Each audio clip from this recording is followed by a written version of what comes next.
네? 이뻐서. 오늘 또 매우 덥죠. 태풍이 올라오고 있습니다.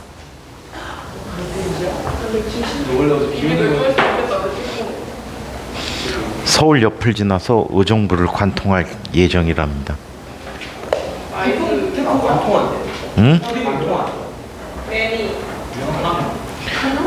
통영에 상륙을 해서 통영에서 계속 북진해서 충주 쪽을 지나서 양평 근처를 지나서 의정부 옆 북한으로 넘어가서 평양 옆을 지나서 백두산 옆을 지나서 하얼빈 소멸된답니다. 백두산 옆 지나면 막 백두산 터지는 거 막 빨리加速시키는 거 아니에요? 바람은 백두산 바람 때문에 백두산 터지지 않죠. 백두산 올해 안에 터진다고. 기상학자들이 제발 백두산 빨리 터지길 기대한대요. 백두산급의 태풍이래네. 화산 활동이 있게 되면 화산재 분출량이 어마무시해서 그 다음에 평균 기온이 약 5도 정도가 떨어진대요. 지구 전체가. 그럼 지구 온난화가 어느 정도 늦춰지죠. 지금 평균 기온이 15도. 지금 15도가 넘어요. 17, 8도 정도 돼요 요즘.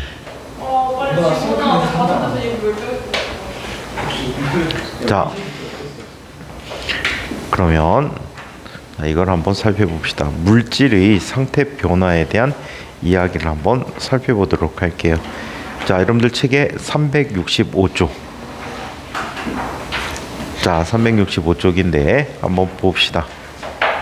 여기는 주로 화학 시간에도 많이 다뤘을 거라고 예측을 해서 책 얘기로 한번 읽어보도록 할게. 자, 물질의 상태에는 기체, 액체, 고체 세 가지 상태가 있다. 이들은 물리적인 여러 가지 성질에서 각각 현저한 차이를 나타내나 그것은 분자의 종류나 분자 사이에 작용하는 힘, 분자력이지. 분자력을 또 뭐라고도 하지? 반대로 발생 힘이라고도 하지. 맞아요? 반대로 발생 힘이라고도 해. 또 분자의 열운동 등의 차이로 생겨나는 것이다.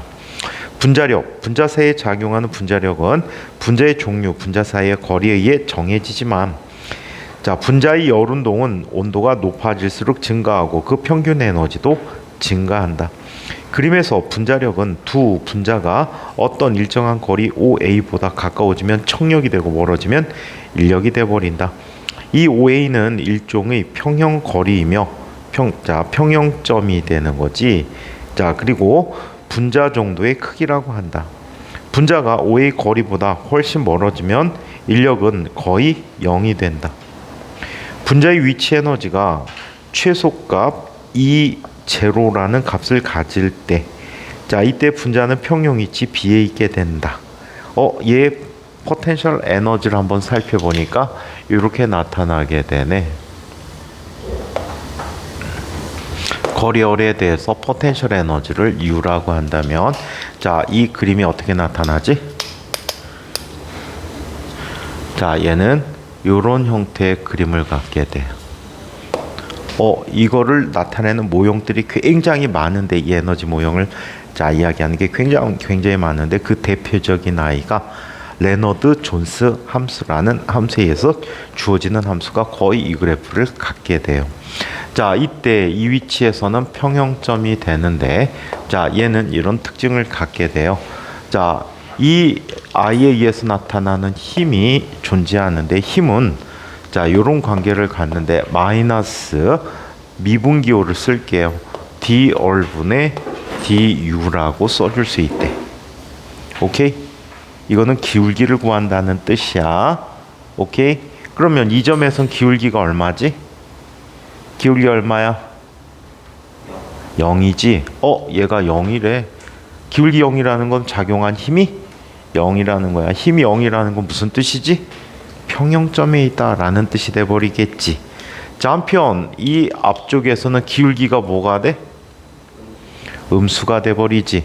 기울기가 음수가 된다면 힘은 뭐가 되니? 양의 값이 되지, 안쪽에 입자가 만약에 놓이게 되면은 청력을 받게 되는 거야. 자, 그 다음에 평형점의 오른쪽에선 기울기가 뭐가 돼? 양의 값이 돼버리지. 자, 기울기가 양의 값이 되니까 얘는 힘이 음의 값이야. 그래서 이쪽으로 멀어지게 되면 오히려 당겨지는 힘을 받게 되는 거야. 그래서 이 사이에서 진동을 하게 되기 때문에 평형점 중심으로 자 크게 벗어나지 않은 상태에서 분자를 형성하고 있다라고 해. 그래서 이 그래프를 갖고 힘 그래프를 그려보면 힘 그래프가 다음과 같이 나타난다라고 해. 이 지점을 평형점이라고 얘기했는데 이 평형점에 대해서 자 이곳에선 힘이 0이지. 맞아? 따라서 얘는 힘이 거리에 따라서 양의 값을 갖게 되고 이때 0이 돼 버려. 그리고 이쪽에서는 음의 값이지. 맞아? 음의 값이고 기울기가 요쯤이 가장 크고 다시 감소할 테니까 힘이 이런 식으로 나타나게 되네. 이해해요? 그래서 이쪽은 청력이 작용한다는 뜻이고 이쪽은 인력이 작용하고 있다라고 얘기하지. 아시겠죠? 이게 그래프의 해석입니다. 자, 위치 에너지가 이 원에 있을 때 한번 살펴볼까? 얘는 요 사이에 자 어떤 입자의 에너지가 있대.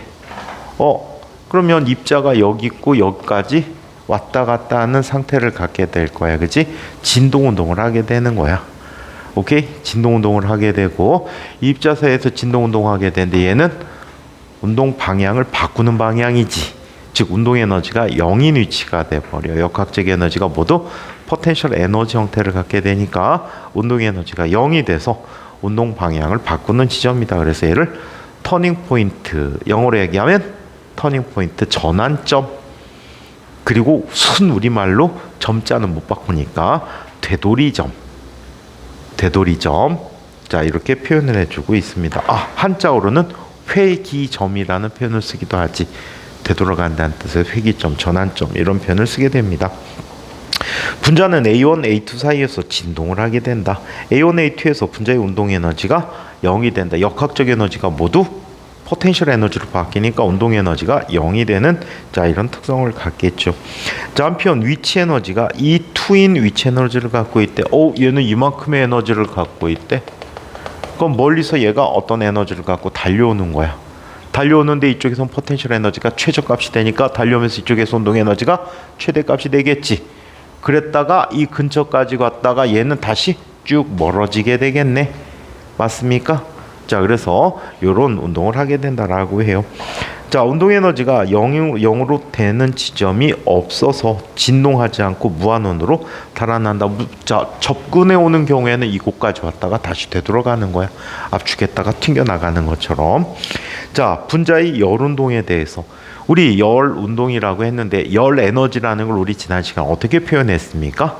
걔를 구성하고 있는 입자들의 운동 에너지다라는 표현을 했어요. 그죠?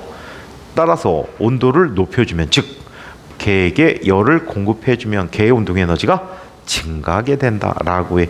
이 운동이 열 운동이라고 해요. 자, 물질을 구성하고 있는 분자 또 원자 등의 아주 작은 입자 등은 밀입자고 했는데 밀입자 좋은 표현은 아니야. 아주 작은 입자라고 할게. 자, 이 작은 입자들은 정지해 있는 것이 아니고 그 물질의 상태와 온도에 따라서 불규칙한 운동을 끊임없이 하고 있으며 이러한 운동을 분자의 열 운동이라고 한다. 물질의 상태와 분자 운동, 기체, 분자 사이의 거리가 분자 간의 평형 거리 OA에 비해서 매우 크기 때문에 대체로 분자력에 의한 위치 에너지는 운동 에너지에 비해 무시할 수 있다. 기체 분자들은 크기가 제각기 다른 속력으로 모든 방향으로 운동하므로 서로 충돌하고 주위의 벽에 충돌하여 반발되면서 벽의 운동량의 변화에 해당하는 충격량을 주게 된다. 이 충격량의 총합이 기체 압력의 원인이 된다. 또한 온도가 높아지면 분자 운동이 격렬해지고 기체의 압력도 커지게 된다. 자, 상온 상압, 보통의 온도와 보통의 온도를 자 압력이란 뜻이야. 높을 상이 아니고 보통이란 뜻이야. 오케이? 자, 그래서 보통의 온도와 보통의 압력에서 기체의 분자 사이에 자 거리는 분자의 지름의 10배 정도가 된다. 기체 분자는 계속해서 다른 분자와 충돌하지만 한 분자가 어떤 충돌에서 다음번 충돌까지의 나가는 거리의 평균값, 평균 자유거리라고 하는데, 평균 자유거리, 여기는 행로라고 썼는데 평균 자유거리야. 이 평균 자유거리는 분자의 크기의 수백 배로서 10-8승에서 10-7승미터가 된다고 한다. 이때 분자의 평균 속력은 상온에서 수백 미터 퍼 세컨이므로, 자, 1초 동안 기체 분자는 10의 9승번 내지 10의 10승번의 충돌을 되풀이한다라고 얘기합니다. 이 평균 자유거리 구하는 게 옛날에 화학 경시 문제로 나온 적이 있어. 그래서 그걸 한번 구해보고 넘어가도록 할게. 재밌으니까. 요즘 과학고에서는 안 하더라. 응? 되게 재밌어서 옛날엔 했는데 요즘은 안 해. 요걸 한번 살펴보자. 어떤 개가 있어. 자, 아주 이상적인 기체 분자들로 이루어진 개야. 이 기체 분자 사이에서는 어떠한 상호작용도 없다라고 가정을 해보도록 하자. 서진아, 그 옆에 그 시끌시끌하네 뒤통수 한 대 씌워줄래? 너 원수진 적 있어? 너 은빈이 너 눈 뜨고 때릴 수 있겠어? 너가? 은빈아, 무진이가 너 때린다는데?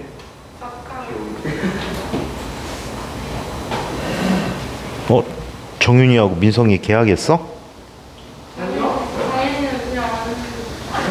삼사촌 계약하다? 민성이는?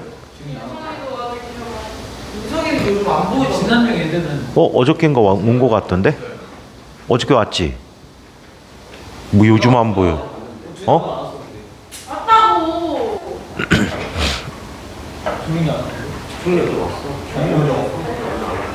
자, 그러면 자, 평균 자유거리라는 걸 한번 계산해 보고 가도록 하자.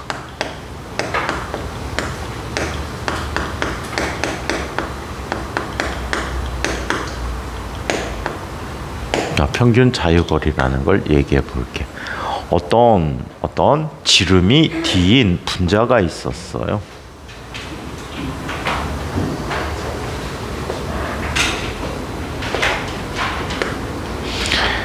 자, 이 아이가 이쪽 방향으로 V라는 속도로 움직일 거야. 그렇다면 얘가 진행하는 통로가 이렇게 생기겠지. 그래 안 그래? 이런 통로가 생기겠죠. 여기에 똑같은 동종의 분자가 있다면 그 분자는 또 다른 인접한 분자가 여기에 있다라고 할 때 둘 사이에 요 거리보다 안쪽에 있는 모든 분자들은 얘와 뭘 할 수 있니?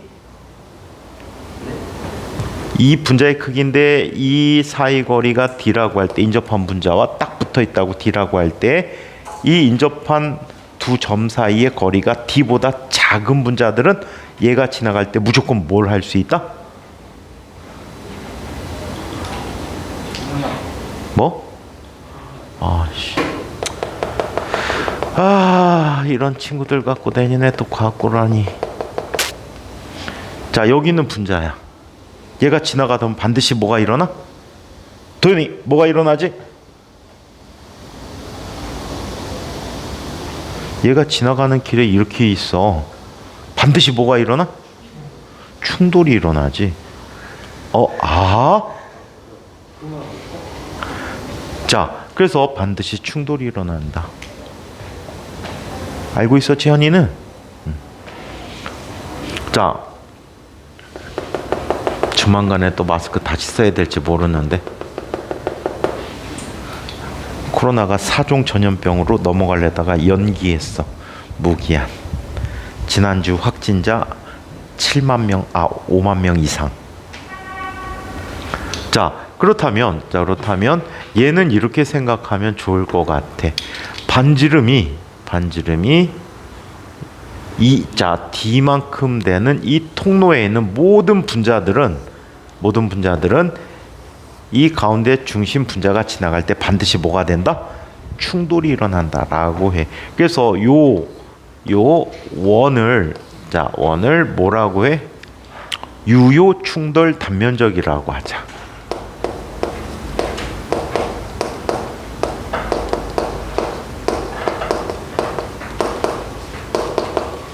유효충돌 단면적이라고 해.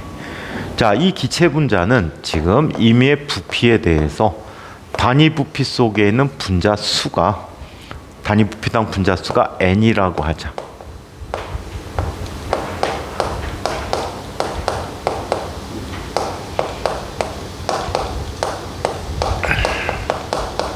분자 수를 n이라고 얘기할게. 오케이? 자, 그렇다면 얘가 t 동안 지나가는 동안에 얼마큼? 델타 t라고 하자. 델타 t 동안 지나가는 동안에 몇 번 충돌이 일어났는지를 한번 계산해 보도록 하자. 오케이? 델타 t 동안에 충돌한 횟수.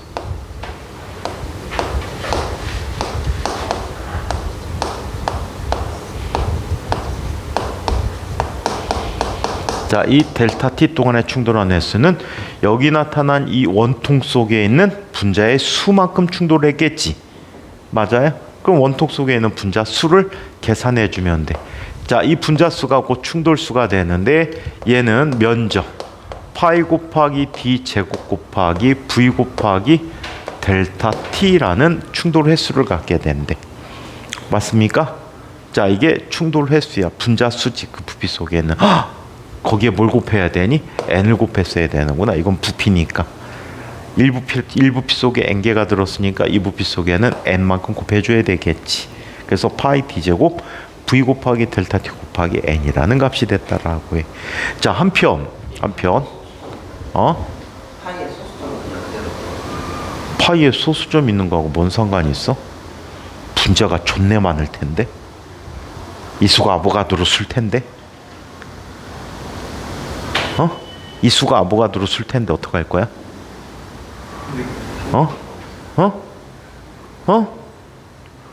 자, 그래서 이렇게 이야기합니다.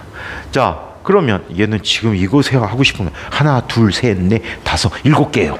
7번이요. 이거 하고 싶은 거지? 너가 생각하는 세계가 그렇게 너 생각처럼 만만한 세계가 아니야.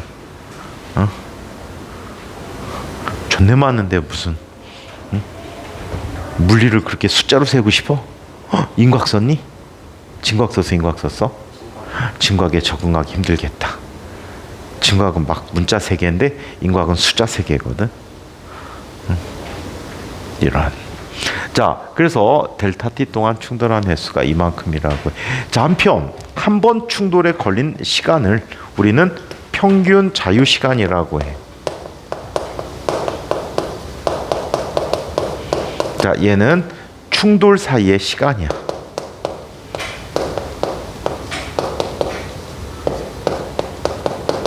한 번 충돌이 일어나서 다음번 충돌 때까지 이동하게 되는데 그때까지 걸린 시간을 자, 뭐라고 해? 타우라고 얘기할게. 그럼 이게는 전체 충돌 수는 또 이렇게 얘기할 수 있어. 자, 전체 충돌 수는 델타 t라는 시간에서 타우를 나눈 값이 되겠지. 맞아요? 오케이? 그래서 요만큼의 횟수가 된대. 그럼 두 녀석을 비교해주면 두 값이 서로 어때야 돼? 같아야 되는 거지. 자, 그래서 타우분의 델타 t라고 하는 것은 파이 곱하기 d 제곱 곱하기 v 곱하기 델타 t 곱하기 n이 된 거야. 지우고 지워. 이때 평균 자유 거리는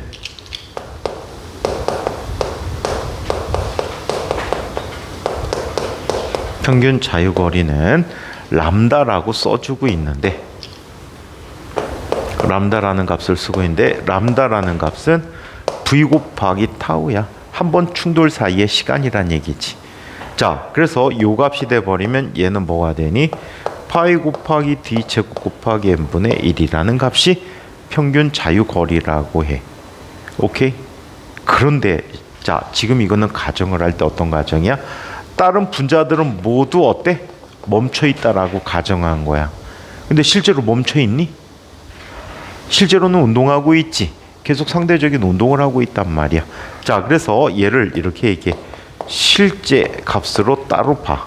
실제로는 이런 값을 쓰게 돼. 람다라는 값은 실험적으로 관찰한 실제 값은 루트 2 곱하기 파이 dn분의 1이야. d제곱 n분의 1이라고 이야기합니다. 오케이? 루트 2배만큼 더 줄었다는 얘기야. 약 71% 정도가 됐지. 그래서 이렇게 됐다고 해. 아시겠어요? 오케이? 찬욱이 말대로 그대로 가면 오씨 1.1414 어쩌고 저쩌고 나가는데 이건 어떻게 해요? 어떻게 해요? 어떻게 해야죠? 그냥 루트 2로 나와야 되겠죠? 자, 근데 나중에 유효 숫자라는 걸 배우게 될 거야.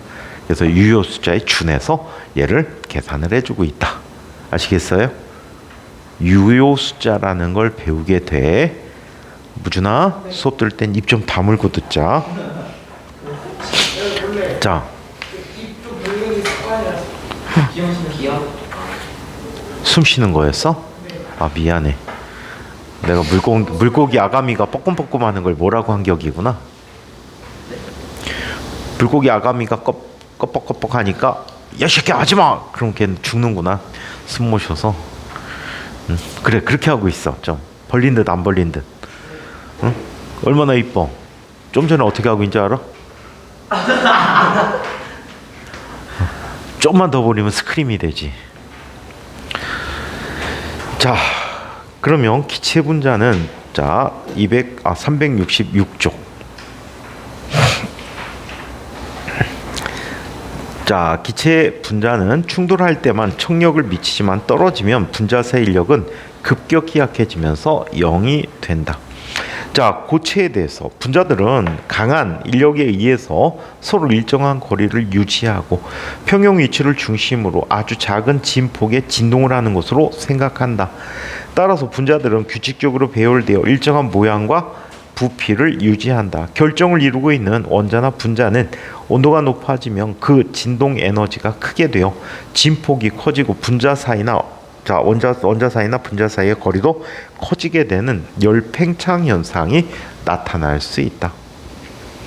자, 고체의 온도가 높아지면 원자나 분자의 진동이 커지게 되면서 분자들은 규칙적인 배열을 깨뜨리면서 자유롭게 이동을 한다. 즉, 고체의 온도가 높아지면 분자의 진동이 격렬해지고 어느 일정 온도가 넘게 되면 기체가 액체가 되는 융해 현상이 일어나게 된다.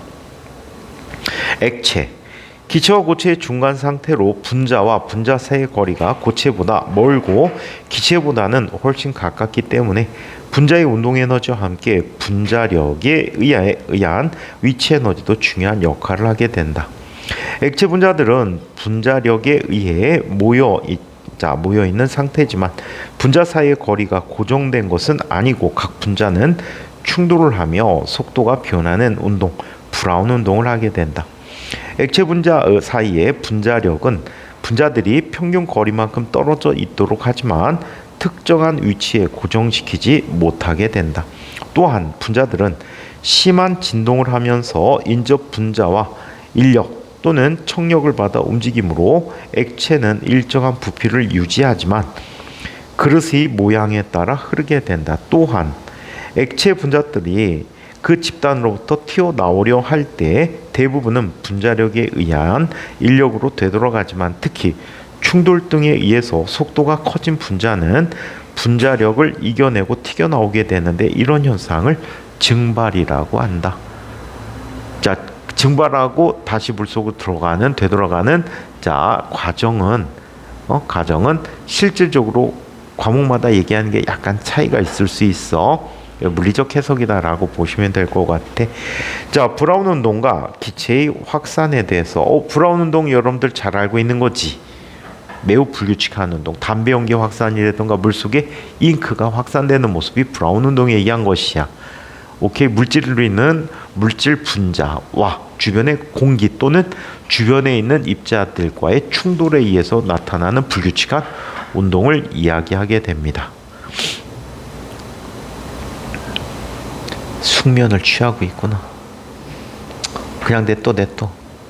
얼마나 피곤하면 저러겠니. 자, 브라운 운동을 한번 살펴보자. 기체 분자 운동설의 간접적인 증거로서 브라운 운동과 확산 운동이 있다. 브라운 운동은 유체, 액체 또는 기체 속에 떠 있는 고체의 밀입자, 분자나 원자보다 큰 거시적인 밀입자가 있는데 이것은 끊임없이 불규칙한 운동을 하고 있다. 이런 운동을 브라운 운동이라고 하는데 이것은 운동하고 있는 유체 분자, 예를 들어서 물 분자가 떠 있는 고체 입자에 불규칙적으로 충돌하는 것에 의해서 생겨나는 것이다. 자, 꽃가루가 앞쪽으로 진행을 하게 되는데 이때 물 분자들이 주변에 와서 충돌을 하지. 그 충돌에 의해서 알짜 힘이 그쪽 방향으로 얘가 움직인다는 거야. 그러다 보니까 이 고체 분자는 뚝뚝뚝뚝 불규칙한 운동을 하게 되지. 담배 용기도 마찬가지야. 담배 용기를 구성하는 입자들은 대부분 고체 물질이야. 오케이? 기체는 너무 작아서 눈에 안 보이거든. 허연 것들이 다 고체 물질이란 말이야. 이 고체 물질들이 퍼져나가게 될 때 공기 분자와 충돌을 하게 돼. 이 분자들은 실제로 공기 분자보다 엄청나게 크단 말이야. 그러다 보니까 어떻게? 알짜힘이 큰 쪽 방향으로 운동하다 보니까 얘가 연기가 이렇게 올라가게 되는 거지. 이 연기가 흩어진 운동들이 대부분 브라운 운동에 의한 것이다. 자, 확산. 일정한 공간 속을 공간 속에 예를 들어 그릇 속에 다른 종류의 유체가 접하고 있는 경우에 또는 그들이 혼합되어 있어도 혼합비가 장소에 따라 변하는 경우에 그 용기를 방치하여 놓으면 어떤 외력의 작용으로 점차 혼합비가 작아지고 결국에는 어느 곳에서도 일정한 혼합비를 이루게 되는 현상을 이야기한다. 자, 물질의 상태 변화에 대한 얘기를 한번 살펴보도록 하자. 물질의 상태 변화.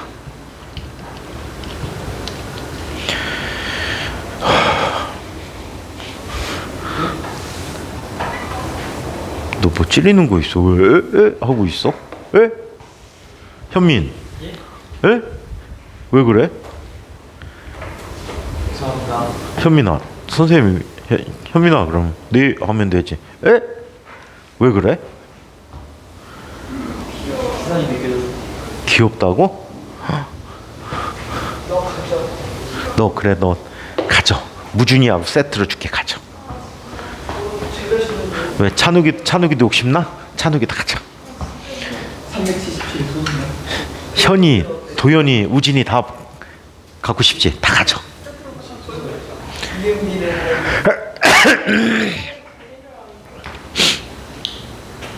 자, 가져. 자, 그러면 물질의 상태 변화에 대한 얘기 한번 계속 볼게. 자, 물체를 가열하면 물체 내 분자들이 운동이 활발해지면서 자, 물체의 상태가 고체, 액체, 기체 상태로 변할 수 있다. 자, 고체가 가열하면 융하여 액체가 되고 더 가열하면 기화하여 기체가 된다. 반대로 열을 방출하면 기체는 액화, 응축응결이라고 하는데 쓰지 마 이 표현. 그냥 뭐라고 해? 액화라고 해. 지구과학에서는 응결이라는 표현을 더 많이 써. 액화 대신에. 근데 일반적인 물리화학 쪽에서는 주로 뭘 써? 응결 대신에 액화라는 표현을 많이 써. 자, 이렇게 하여 액체로 되며 더욱 냉각시키면 응고하여 고체가 된다. 자, 그러나 나프탈렌, 드라이아이스, 승화성 물질이다. 승화성 물질은 삼중점이 보통 온도, 압력보다 높은 물질들이 삼중점이 그런 물질들이 승화성 물질일 가능성이 높고 또 분자 사이의 결합이 약하게 결합된 분자력, 즉 반대를 발세의 힘에 의해서 결합되는 고체 물질들이 승화하기가 쉽습니다. 자, 이 밖에 승화성 물질로 뭐가 있지? 나프탈렌 해서 0도씨 이하의 얼음. 0도씨 이하의 얼음인데 너희들은 상상도 못하겠지만 선생님 어릴 적에는 빨래는 집안에 널지 않고 대체로 어디에 널지? 마당에 넣는단 말이야. 마당에 빨랫줄이 있잖아. 마당이 옛날 집들은 다 마당이 있어요. 선생님은 아파트에 있으셨어요? 선생님 어릴 때? 선생님 아주 어릴 때 아파트가 서울 쪽에 몇 개가 있었죠. 70년대는 아파트 초에는 거의 없었죠. 선생님도 아파트로 이사한 게 고등학교 1학년 들어가서 이사했으니까 그때는 진짜 황당했는데, 그때 고등학교를 하숙하고 있었거든요, 다른 지역에서. 그래갖고 한 3주 만에 집에 갔더니 집이 이사 갔더라고. 나한테 얘기 안 해주고, 언제 이사 간다 얘기 안 하고 갔더니 집이 아니야, 다른 사람이 살고 있잖아. 그래갖고 불이 났게 집에 전화를 했죠. 전화번호 바뀌었으면은 그때부터 미아가 될 뻔했구나. 응? 집에 전화를 했죠. 어머, 우리 집 어떻게 된 거예요? 그랬더니 얘기 안 했다. 참, 이사했어. 어디로 와? 그래서는 한참 찾아갔죠. 웃기지, 그지?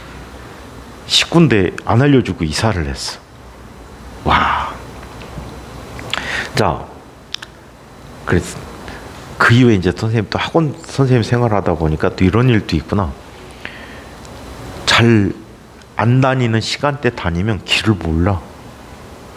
예를 들어서 선생님은 거의 밤중에만 다니니까 낮에 집에 가면 어색해. 그런 경우 없니, 너희들은? 없니? 낮밤이 바뀌어가지고 낮에 집에 가면 우리 동네가 아닌 것 같아. 응? 그래갖고 그런 경우도 있고, 술을 하도 먹어서 집 잃어버린 경우도 있고. 집을 잃어버렸어. 동호수가 기억이 안 나. 호수는 기억나는데 동이 기억이 안 나. 여기가 우리 집 같기도 하고 저기가 우리 집 같기도 하고. 자, 남학생들은 나중에 커서 술 먹지 마. 담배 피지 말고. 여기서 술 가장 잘 먹게 생긴 사람이 은빈이지? 네. 지금 또 먹고 있으니까. 자, 전 모든 주종 다 먹어봤잖아. 진짜 현이도? 순아이 외주먹고 취한다고. 여기서 모든 주종 다 먹게 생긴 사람이 은빈이고, 도연이는 소주는 먹어봤을 것 같고, 우진이는 매일 맥주 먹는 걸로 알고 있고, 현민이 쟤는 누나 때문에 술을 전혀 입에도 못 대. 이슬이만 먹는다고? 예? 진짜 기맛이. 참이슬만 먹는다고? 아니요. 그게 약간 짭짤. 찬욱이는 쟤는 은근 좀 주당같이 생겼지. 맞아요. 맥주는 많이 먹을 것 같고, 서진이는 여태까지 한 번도 먹어본 적 없고. 응? 왜 서진이가 어때서? 제가 안 먹어서 이거 많이 먹었어. 유나는 주당같이 생기지 않았니? 이게 먹으면 되게 좀 멀리 빨리 빨개질 것 같아. 그러네. 얼굴이 하얘서 그래. 저 선생님은 이제 개인적으로 유전적으로 참 슬픈 얘기인데, 선생님 증조 할아버지가 믿지 않겠지만 키가 180이 넘으셨대요. 그리고 피부가 하얗셨대. 그래갖고 술을 한 잔 드시면 얘기대로 얼굴이 빨개지셨대. 그래갖고 아예 술을 안 드셨대요. 한 입만 딱 먹어도 얼굴이 빨개져갖고 안 드셨대. 근데 선생님 증조 할머니가 키가 150이 안 되시고요, 피부가 까맣고요, 술이 말술이고요. 증조 할아버지는 담배를 안 태우시는데 증조 할머니가 담배를 어마무시하게 피셨대요. 그러더니 할아버지가 사형제 분이 계신데, 할아버지가 모두 다 키가 작고 피부가 검고 술이 말술에다가 담배가 골초야. 그게 자손들까지 다 유전이 돼 갖고요. 선생님 집안 사촌들 모이면요, 사촌 그다음에 육촌까지 모이면요,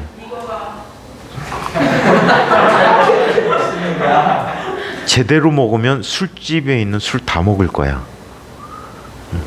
그 다음날 장사 못하게. 그리고 다 까매갖고요, 보이지도 않을 것 같아요. 근데 연민이 맨날 엄마도 술하라고. 자, 그러면 자 계속 보죠. 너무 사실 자, 이 상태 변화는 말이에요. 상태 변화는 시험의 2단계 면접 과정에서 교과 면접으로 엄청나게 많이 물어봅니다. 중학교 과정의 물질의 상태 변화에서 언급하고 있지. 그래서 이 과정들 열 출입 관계 시험 문제 엄청나게 많이 물어보니까 잘 기억해 두세요. 아시겠죠? 자, 물질은 온도와 압력에 따라 세 가지 상태로 구분하고 있다. 고체, 기체, 액체. 상태 변화 과정들, 열 출입 과정들 꼭 기억해 두시고 상태 변화 이름들 다 확인해 두셔야 해. 시험에 무지 잘 나옵니다. 이 표를 머릿속에다 넣어 놓으세요. 자, 색깔이라 열 방출, 열 흡수 색깔 구분이 안 가는구나. 화살표 잘 체크해서 보셔야 돼. 자, 물질이 상태가 변할 때 물질의 온도는 일정하게 유지되면서 물질의 종류마다 일정한 양의 열, 수문열을 흡수하거나 방출하게 된다. 다음 물질의 융해열과 기화열에 대해서 녹는 점 각각의 물질들이 있고 융해열, 끓는 점, 기화열 이것들이 나타나 있는데 이거는 굳이 외울 필요 없고 물만 기억해 둔다면 책은 이렇게 썼는데 물은 지난번에 잡열 얘기할 때 썼다 그지? 자, 물의 잡열에서 끓음에 대한 녹음에 대한 수문열은 얼마가 되지? 80 칼로리 퍼 g으로 쓰라고 했지. 오케이? 또 자, 기화열에 해당하는 끓음의 수문열은 얼마? 540 칼로리 퍼 g이라고 기억해 두세요. 이 책은 줄로 썼거든. 숫자 개 들어오니까 안 외워진단 말이어서 이거를 기억해 두시면 좋습니다. 자, 한편 여기서 흡수 또는 방출되는 열은 분자들의 운동 상태를 변화시키는 일로 소비가 되어진다라고요. 표를 조금만 내려주면 참 편집 잘 된 거라고 할 텐데, 그지? 그지? 내용이 끊겼잖아, 표 때문에. 자, 수문열에는 변화 과정에 따라 융해열, 기화열, 승화열이 있다. 물질에 융해할 때 융해열을 흡수하며 응고할 때는 이와 같은 열에 같은 양의 응고열을 방출한다. 그래서 물질의 종류가 같다면 융해열과 응고열이 서로 같다라고 얘기할 수 있습니다. 자, 압력 일정할 때 융해나 끓음은 물질의 종류에 따라 정해진 일정한 온도에서 일어난다. 이 온도를 각기 녹는 점, 융해점과 끓는 점, 비등점이라고 하는데 비등점이란 표현 안 해. 비등점이 무슨 뜻이냐면 나를 오를 등자야. 날라오르는 점이야. 기화될 때 날라올라가잖아. 그래서 비등점이라고 합니다. 옛날 과학고 입시에 그거 많이 나왔는데 과학고 시험 볼 때 분별 중류 장치 설치를 해놓고 틀린 거를 올바로 찾아내는 것. 예를 들어서 끓일 때 갑자기 끓어오는 걸 방지하기 위해서 뭘 넣어주지? 끓임쪽은 뭐 갖고 만드니? 보통 사금파리라는 걸 갖고 만들거든. 사금파리가 뭐야? 초벌구이 도자기 깨진 것들을 사금파리라고 해. 그래서 다공성 구멍이 많은 도자기들을 많이 사용해서 끓임쪽으로 씁니다. 자, 그 다음에 온도계가 설치되는 온도계 둥근 부분을 온도계 구부라고 하거든. 구 모양을 갖는 부분, 그걸 구부라고 하는데 구부의 위치를 어떻게 알지? 자, 그 다음에 냉각수 리비 냉각기라는 냉각기를 사용할 때 냉각수의 물이 흐르는 방향을 정확히 정확히 고르는 것. 그 다음에 깔때기를 설치할 때 깔때기의 뾰족한 쪽이 용기의 벽면을 타고 내려오게 해야 되겠지. 이런 것들이 틀린 그림으로 놓고 올바로 고쳐라 라는 형태로 문제가 옛날에 많이 나왔었어요. 자, 압력이 일정하면 융해나 끓음은 물질의 종류에 따라 정해진 일정한 온도에서 일어난다. 이 온도를 각기 녹는 점, 끓는 점이라고 했다. 증발과 비등은 비등이라는 게 끓음이라고 할게. 끓음은 액체의 온도가 높을수록 더욱 활발하게 진행되지며, 끓음은 외부의 압력과 포화수증기압이 외부의 압력이 포화수증기압 이하일 때만 일어난다라고 해. 물질의 끓는 점은 어떻게 표현하죠? 화학 시간에 배운 끓는 점의 정의는 어떻게 됩니까?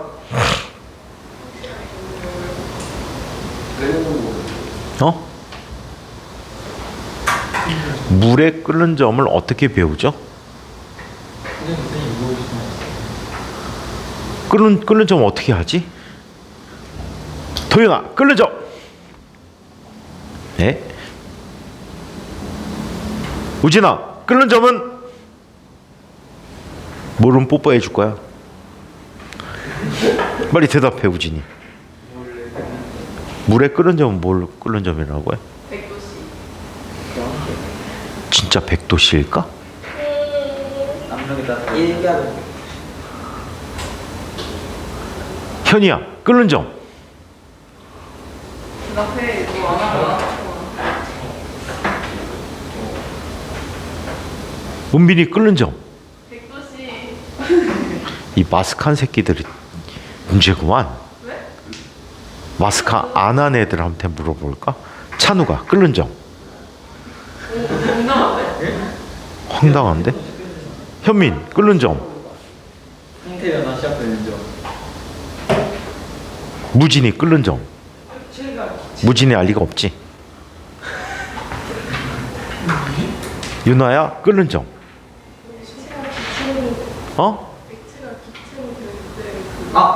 알 것 같아요. 그 충분한 열에 받고 상태 변화를 시작하는 점.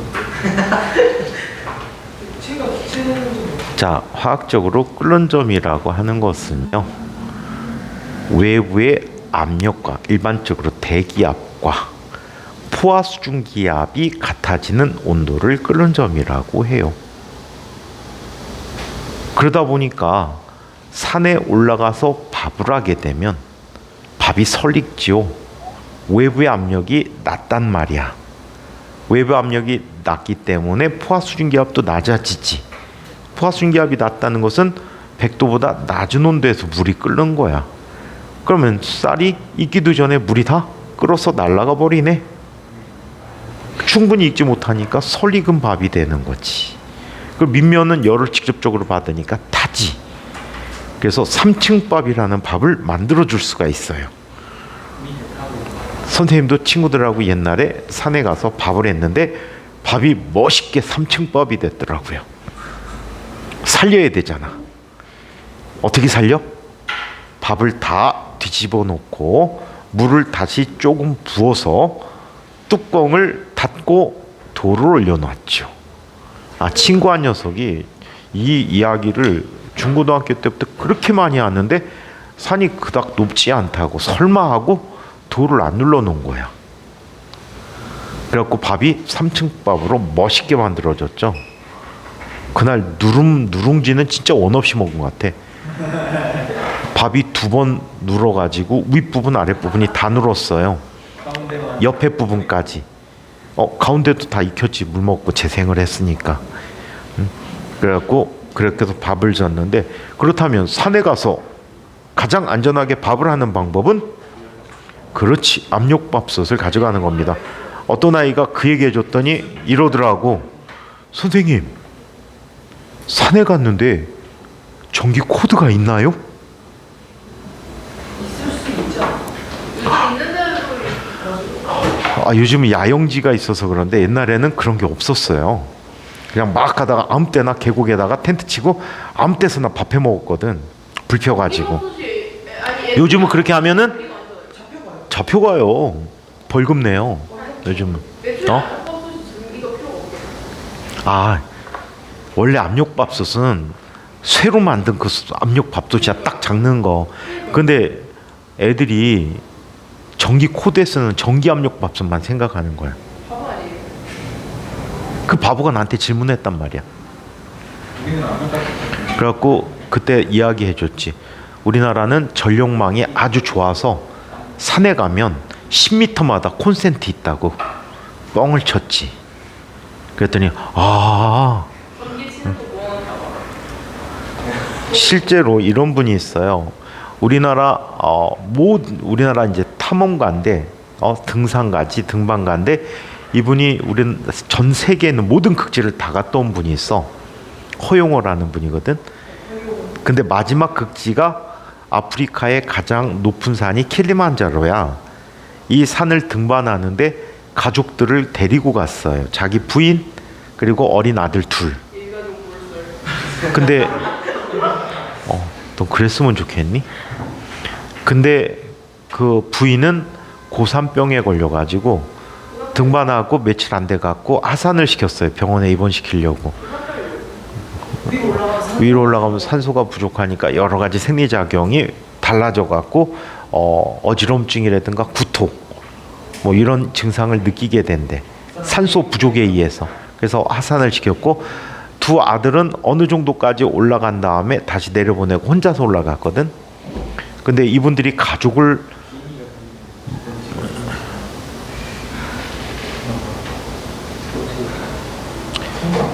가족에게 맛있는 밥을 해주기 위해서 가져간 게 압력밥솥이야.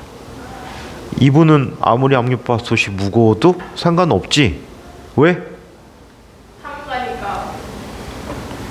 짐꾼들을 데리고 가잖아요. 어쩐지 머리 잘생기면. 자기가 안 들어도 되잖아요. 근데 어린 아들이면 못 될 것 같은데. 어린 아들이면. 어린 아들이 지금 크거든요. 네? 너는 네 아들 나갖고 짐꾼으로 부려먹으려고 하니? 아니 그냥 저희 아빠는 저 시켜요. 되게 막판. 너 패드립 한 거야? 아버지가 막 짐 들라고 시키는 집. 네? 가능한 거 아니에요? 근데 그렇게 난 막내라서. 안 되면 눈치 없다면서 이거 못하는 거. 아니 욕을 하진 않고 이거 좀 들어달라고 하시던데. 아 부탁한 거잖아 그거는. 난 내가 들어달라고. 아빠도 같이 들어서 딱히 필요해요. 아빠도 같이 들어다 줘? 아니 짐이 많으면 그집 위에다 내고. 그러니까 반반 나눠서. 착한 아들들이구나. 선생님 한 번도 시켜본 적이 없어서 내가 차라리 2번 들어다 나르지. 응? 자, 내가 2번 나르면 되는데 왜 시켜? 그치? 딴 집은 안 시키지. 저희 집만 시켜요. 이제 집에 아버지한테 패드립 한 거야. 네? 은진이한테 일러야지. 아니요. 하다 현민이 수업 중에 아버지 패드립 하더라. 아 선생님이 저희 누나 이름 말하고 다녀서 아이랑 애 놀려요. 뭐라고? 저희 누나 이름 갖고. 옛날에 수학 선생님 이름 똑같잖아. 은진쌤. 아 맞아요. 성도 똑같아. 그 선생님도 최 씨야. 지금 교육대학원 다니셔. 몰랐어? 근데 너 보기 싫다고 개인적으로는 얘기하시더라. 예? 은지쌤도 좋아하셨는데. 얼마 전에 한 달 반 전인가 같이 소주 먹었는데. 얼마 안 되셨네요. 자 그러면 요걸 한번 봅시다. 계속. 자 액화에서의 임계 온도와 임계 압력이 있다. 액체가 액화할 때 기체 온도가 어느 일정한 온도 이상이 되면 아무리 큰 압력으로도 액화할 수가 없는데 이와 같이 액화가 일어날 수 없는 최고 온도를 임계 온도, 또 그때의 압력을 임계 압력이라고 한다. 이거 혹시 알고 있니? 상평형 그림이라고 하지? 그래 안 그래?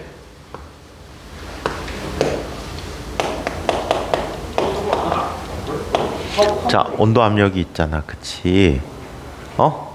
자, 얘 이렇게 되잖아. 맞아? 이쪽이 뭐가 돼? 고기액이란 말이야. 이 온도를 뭐라고 하지?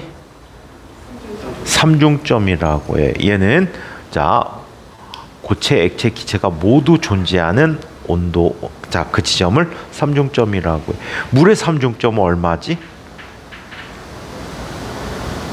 78. 기압 엄청 높으세요. 0.01도씨에 0.01도씨에 압력이 얼마야? 에이씨. 나도 까먹었는데 40몇 밀리미터 Hg 정도가 됐지. 아주 작아. 아 이거 왜 맨날 까먹지나? 우리가 이제 기억력 감퇴가 됐어. 술 안 먹어서 그래. 방학 때 알코올 결핍이 너무 심해가지고 체력적으로 요즘 되게 힘들어. 술이 줄었잖아. 어저께 먹어보니까 3병밖에 못 먹겠더라 이제. 선생님 전성기는 아니고 한 10여 년 전만 해도 사람들 점심시간에 만나서 뭐 약속 있어 만나면 식사하잖아. 그럼 해장국집 간단 말이야. 뭐 순댓국이나 해장국집 가갖고 그냥 전날 먹은 거 술도 깰 겸 해갖고 각 2병씩 해장국에 소주 2병 4병을 먹고 나와. 그 다음에 저녁 때 또 수업 끝나고 사람들 만나갖고 또 술을 먹잖아. 그런 식으로 먹으면 하루에 많이 먹으면 20병 넘게 먹지. 저녁 때만 먹는 게 약 20병 정도 먹으니까 같이 먹는 거 말고 나 혼자 먹는 거. 어떤 선생님하고 이제 옛날에 술 같이 잘 먹던 선생님 계신데 둘이서 술 먹는 거 보고 쓰러졌어. 왜 쓰러졌는지 아니? 치킨집에 갔어. 치킨 주문하잖아. 치킨이 나오는데 약 15분 정도 걸리거든. 그럼 맨 처음에 이분은 맥주 먹고 선에 그냥 처음부터 소주 먹거든. 생맥주를 500을 시켜갖고 먹어. 선생님 그 사이에 소주를 먹고. 그래갖고 그 뻥튀기를 주잖아. 손가락 꽂을 수 있는 마카로니 뻥튀기. 알아요? 네. 그거를 줘갖고 그거에서 치킨 나오기 전까지 그냥 얘기하면서 먹었어. 근데 옆에 있는 선생은 차를 갖고 와서 그냥 잠깐 앉아있다 갔거든. 그래갖고 잠깐 앉아있었는데 언제까지 앉아있었냐면 치킨이 막 나올 때 저는 이제 갈게요, 맛있게 드세요 하고 갔어. 그리고 다음날 나한테 물어보더라고. 어저께 도대체 얼마 드셨어요? 얼마큼 드셨어요? 그리고 연대까지 술 먹은 거의 안 세봐갖고 잘 모르겠는데. 그랬더니 그 선생님 얘기가 그 집에 들어가서 치킨이 나올 때까지 둘이 먹은 소주가 7병이었대. 15분 동안 7병이요? 과장이 아 진짜. 15분이면 그래갖고 도대체 언제까지 드셨어요? 그랬는데 그때가 밤에 한 12시쯤 됐을 때거든. 근데 4시 정도까지 먹었어. 4시 정도까지 먹었어. 그러면 15분인데 처음에 아마 1시간 동안은 그 페이스로 먹었을 거야. 그리고 그 다음부터 이제 술 먹는 속도가 확 줄어. 그래갖고 아마 이날도 한 둘이서 각각 20병 근처는 먹었을 것 같아. 근데 이렇게 먹다 3병으로 줄었잖아. 막 공허하지 않겠니? 응? 다시 수련하셔야죠. 하루에 꾸준히 3병씩. 그리고 일주일 뒤에 하루에 5병씩. 그럼 진짜 는다? 진짜 늘어. 술을 먹으면 먹을수록 늘어. 그래갖고 너네들은 술을 먹지 말라고 하니까 그래서 그래. 자꾸 늘어갖고 나중에 선생님처럼 그냥 술 먹고 탁월한 해독 능력과 응? 그다음에 정신력으로 버틸 수 있으면 괜찮은데 보통 사람들은 아버지들 아마 3병 정도 드시면 다음날 활동 안 하실걸? 그냥 계속 쭉 주무실걸? 참고로 어저께 선생님 후배하고 술을 먹어가지고 약 2시 근처까지 먹은 것 같아. 학원에서 수업이 이제 10시에 끝나갖고 한 2시 정도까지 먹은 것 같은데 3병. 그리고 아침에 5시 30분에 일어나서 왔다 갔다 했어. 그러면 계속해서 요게 바로 상평형 그림이야. 여기에서 요런 온도가 있어. 이 온도는 아무리 압력을 증가시키거나 온도를 증가시켜도 상태 변화가 안 일어나는 거야. 이게 임계점이야. 이때 온도를 임계온도, 이때 압력을 임계압력이라고 해. 아시겠어요? 이 이상에서는 아무리 변화시켜도 상변화가 안 일어나. 자, 물의 경우에는 이렇게 되지. 이게 일기압이야. 그럼 이 온도가 얼마야? 0도씨. 이 온도는 얼마야? 100도씨가 되는 거지. 이해해요? 오케이? 그리고 승화성 물질은 자, 일기압이 여기에 있는 거야. 이게 바로 승화곡선이거든. 이게 승화곡선이야. 오케이? 그래서 얘는 액체 상태가 없어. 이 압력에서. 압력을 더 높인다면 액체 상태 존재할 수 있겠지? 근데 보통은 없게 돼. 자, 그 다음에 이 곡선은 무슨 곡선이야? 융의 곡선이야. 이 곡선은 무슨 곡선이야? 기화 곡선이 되는 거야. 또는 액화 곡선이 되는 거지. 이해합니까? 그래서 화학에서 상당히 많이 쓰이고 있는데 이 상태 변화와 관련돼서 아주 잘한다고 한다면 과학고 선생님들이 질문을 할 수도 있다는 거야. 삼중점이 무엇이죠? 고체, 기체, 액체가 모두 공존하는 그러한 지점입니다. 응? 응? 아니 원래 추가적인 얘는 0.01도씨에 물의 경우 0.01도씨에 45.8mm Hg였던 것 같아. 그래서 이런 값을 갖게 됩니다. 라고 얘기하지. 자, 6. 승화. 자, 고체가 액체 상태를 거치지 않고 아까 빨리 얘기하다 말았구나. 에이.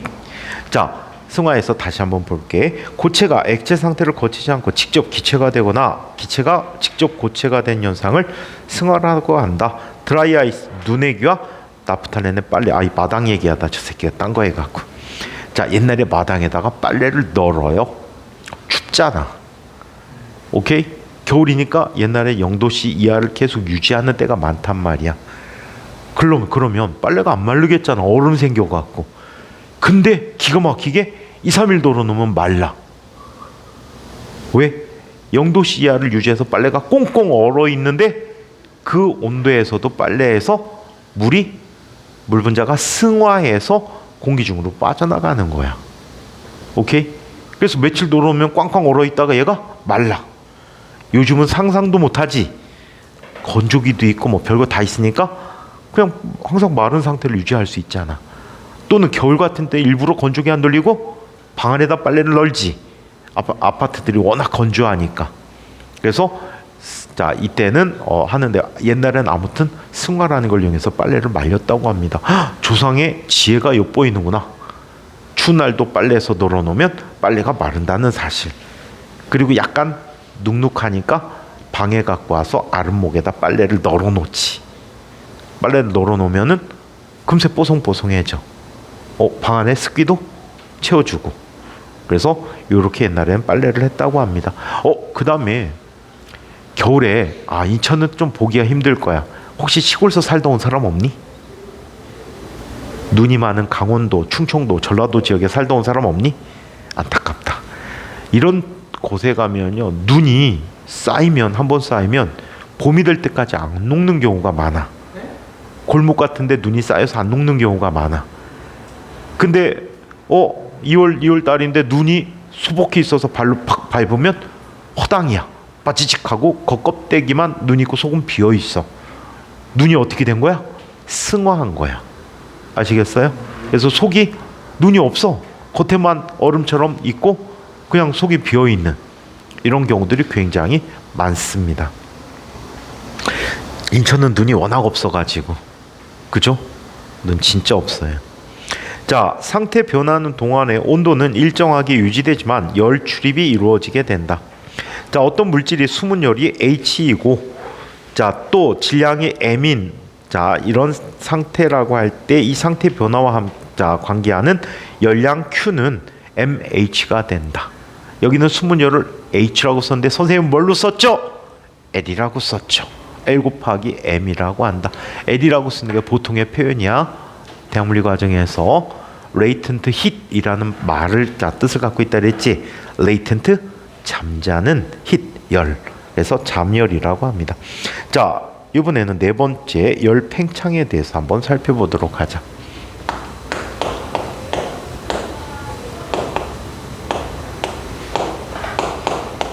옛날에는 과학고에서 배우고 시험 문제 출제했는데 요즘은 아예 없어져 버렸어요.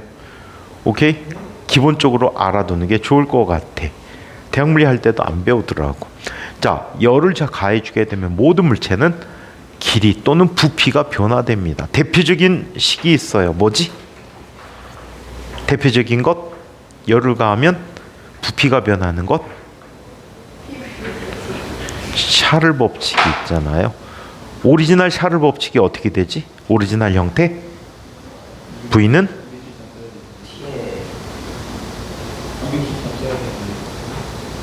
도윤이, V는?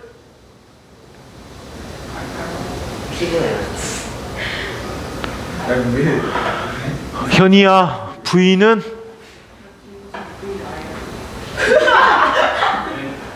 V는? 윤아야, V는? 아니 이상기치 방정식을 쓰고 있어. 아, 서진아, V는?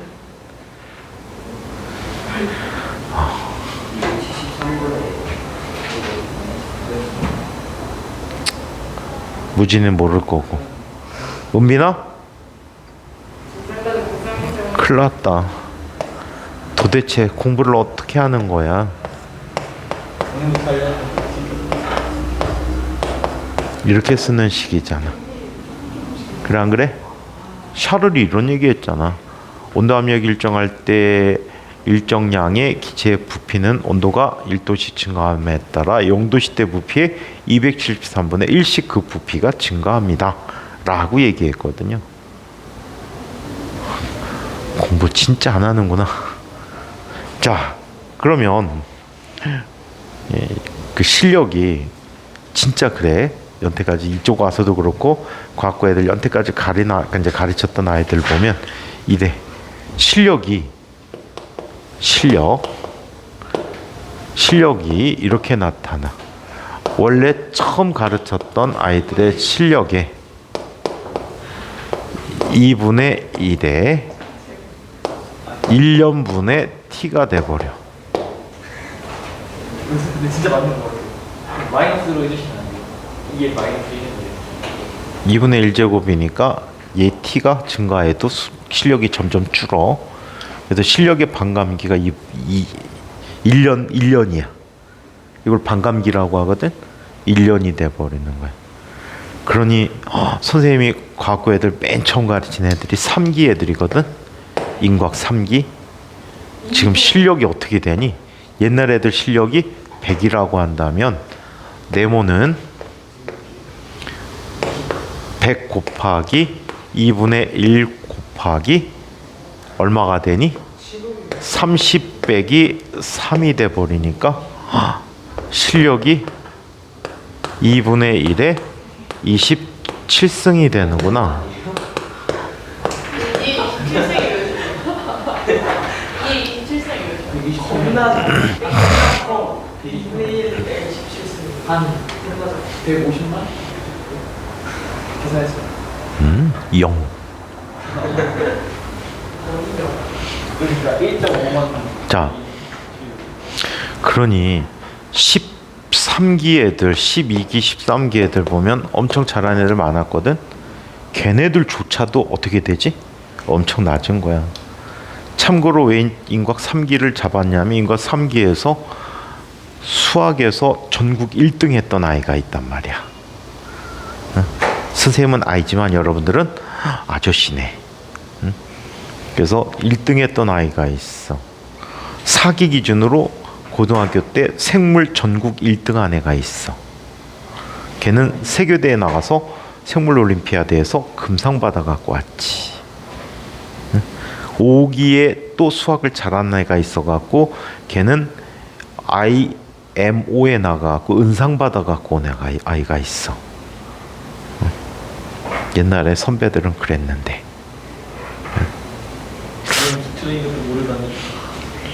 이것도 모르다니. 자, 열팽창 얘기를 한번 보자. 열팽창은 길이팽창과 그리고 뭐가 있어? 부피팽창에 대해서 얘기해 보자. 다음 시간에 여기부터 새로 해달라고 해라. 아니야, 할 수 있어. 안 해도 될 것 같아. 자, 원래 길이가 L 제로인 자 이런 쇠 막대기가 있어. 오케이? 열을 가해주게 되면 입자들이 제자리에서 열 진동을 한단 말이야. 그치? 제자리에서 진동 운동을 해. 그럼 길이가 길어진단 말이야. 오케이? 자, 그러다 보면 얘는 어떻게 요렇게 된 거지?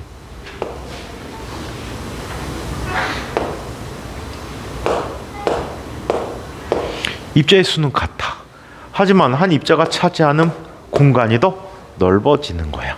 그래서 요만큼의 길이가 더 늘어나게 됐지. 이해해? 이만큼의 길이가 더 늘어나게 됐는데 이때 델타 L이라는 녀석은 원래 길이가 길수록 더 많이 늘어나게 돼. 오케이? 자, 그 다음에 델타 L이라는 것은 온도 변화가 클수록 더 많이 일어나게 돼.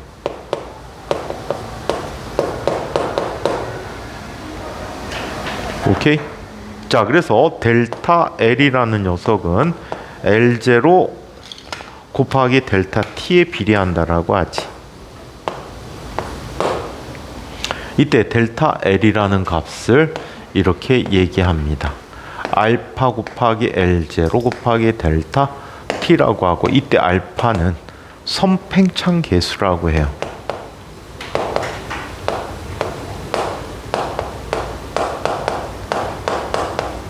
선팽창 계수라고 해요. 이런 부분들 때문에 우리 일상생활에서 불편함을 겪을 수 있기 때문에 이렇게 합니다. 전기줄은 늘어뜨려요. 왜? 겨울 쪽에는 얘가 수축을 해서 끊어진단 말이야. 너무 수축해버리면 당겨서 끊어질 수도 있지만 무게에 의한 장력이 증가해서 끊어지기가 더 쉽게 끊어진단 말이어서 늘어뜨려 놓습니다. 어떤 범위를 갖고. 혹시 한강 쪽 가보신 분은 아실 텐데, 한강 하구 쪽에 보면, 일산 쪽 가다 보면 이쪽에선 김포 쪽이 보이겠지?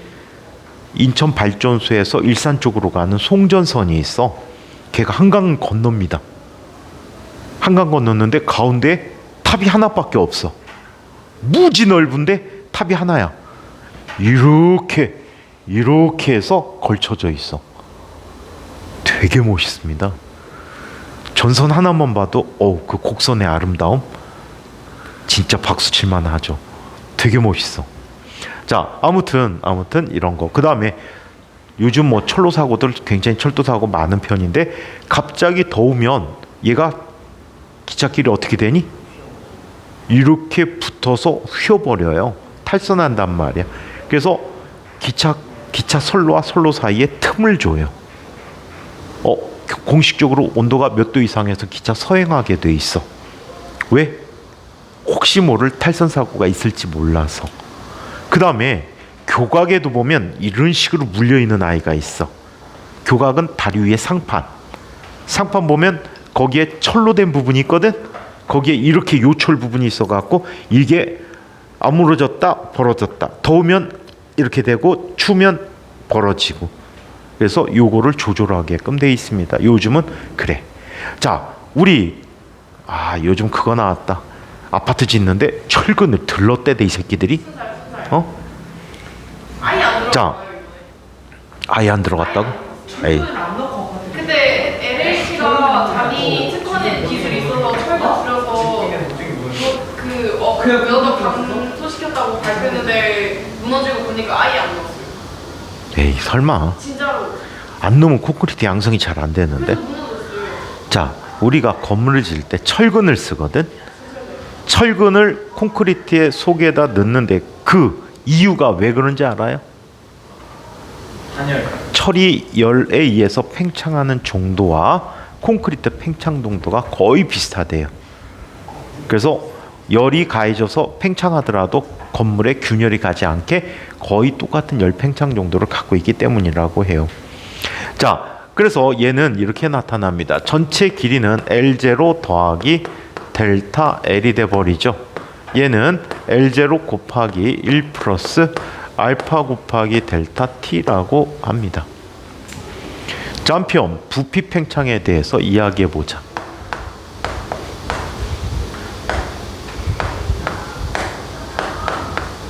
자, 부피 팽창도 마찬가지야. 자, 이쪽에 보니까 어떤 I가 있어. 원래 부피가 V제로야. 열을 가해주게 되면 얘 부피가 어떻게 되니? 증가합니다.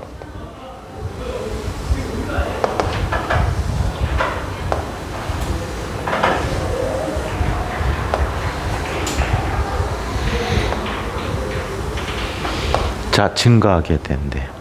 이때 부피가 증가하는 정도를 살펴봤더니 원래 부피에 비례해. 오케이? 자, 그리고 또 얘 살펴보니까 온도 변화에 또 비례하게 돼. 그래서 부피의 변화는 자, 원래 부피 곱하기 델타 T에 비례하는 관계를 갖게 됩니다. 자, 따라서 델타 V라고 하는 녀석은 이렇게 정의했다. 베타 곱하기 V0 곱하기 델타 T라고 합니다. 오케이? 자, 이렇게 이야기했고요. 자, 그래서 나중 부피는 처음 부피 더하기 부피 변화다라고 얘기하고 얘는 V0로 묶어버리면 V0는 자, 1 플러스 자, 베타 곱하기 델타 T라고 하고 여기 베타는 부피 팽창 계수라고 해요.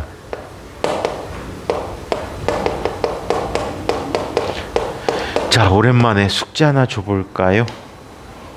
같은 물질의 경우에 부피 팽창 계수와 선팽창 계수는 이런 관계를 갖는데요. 이거임을 보여주세요. 어떻게 3이 나오지? 이거임을 보여주세요. 자, 여기까지 질문.